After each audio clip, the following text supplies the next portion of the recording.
Good evening, YouTube. This is my second attempt at making this video. I'm gonna have to remember to sign out of Google Maps because every time I'm clicking on the menu my name comes up, since my YouTube channel isn't under my name, but it's under an account that's under my name. So yeah, anyways, OPSEC's kind of a pain in the ass sometimes. But let's talk about more important stuff, fires. I'm going to give you a couple good websites real quick. This is the Google 2017 statewide fire map. Just go into Google and type 2017 statewide fire map, and you should get this Google map results pretty high up in the response. Also check out www.fire.ca.gov/current_incidents. That's going to give you a list of all these incidents. So back to the fires. The Thomas fire in Ventura. I mean, it's just huge. You know, right here, that's 2 miles.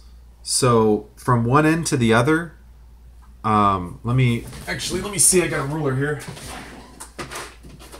I really wish Google Maps had a feature where you could kind of measure distance a little easier. Maybe they do, and I just have no idea how to use it. But 13 millimeters. It's not really a convenient measurement. Half an inch. Okay.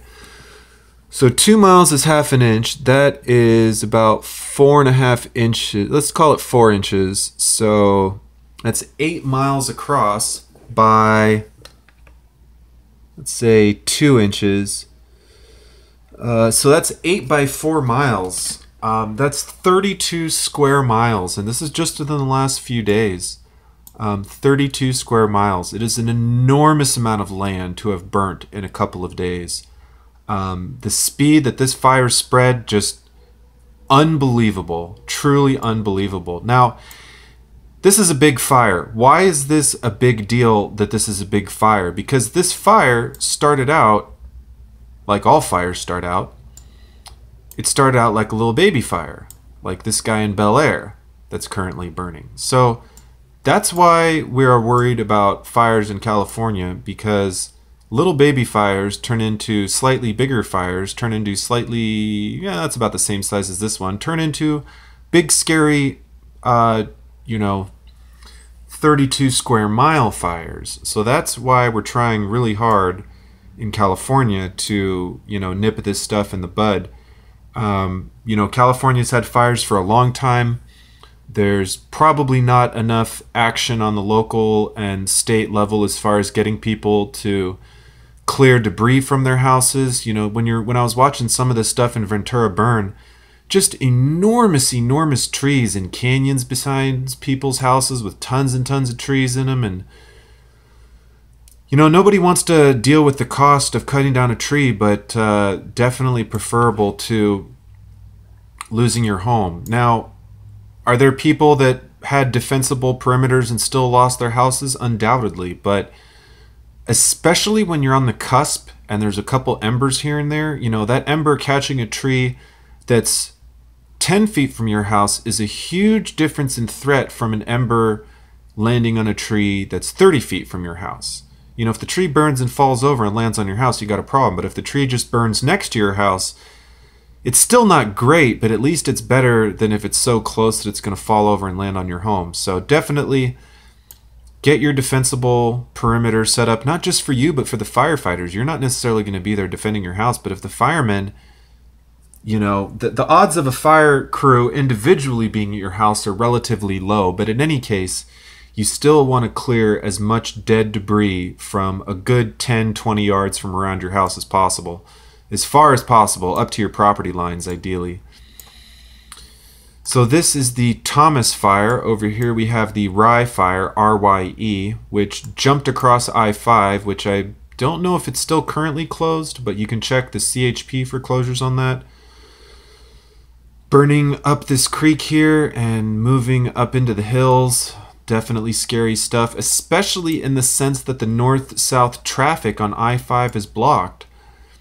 So, imagine if you're up here on the north side and you got family, or if you're here on the south side and you got family up north. Like, what if you're here in San Fernando, but your bug out location, let's say, is up here in Sandburg?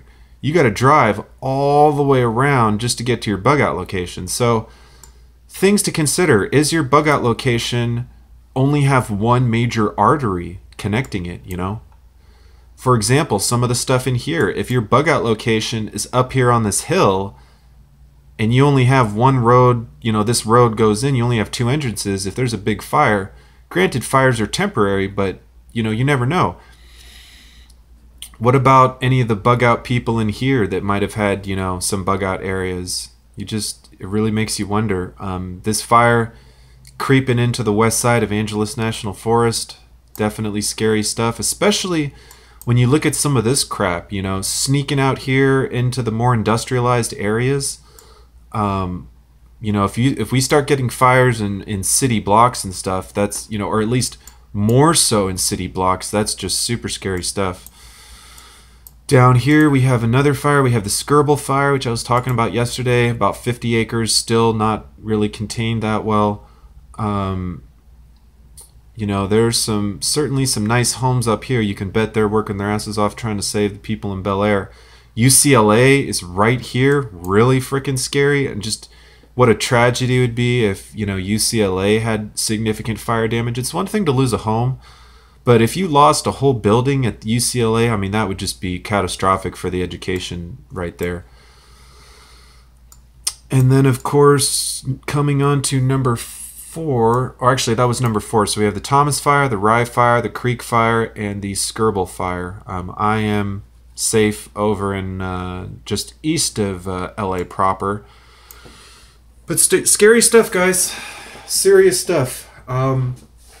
There's not a lot you can do to prevent fire. You can try to defend your home. You know, as far as the damage, you can get fire insurance, but if there's a big fire raging, you are not going to stop it. So for people like me that have the bug-in plan, it's important to still kind of have that contingency. That's why, you know, in some of my videos, I talk about getting ready to put stuff in your car. You know, what's your bug-out plan?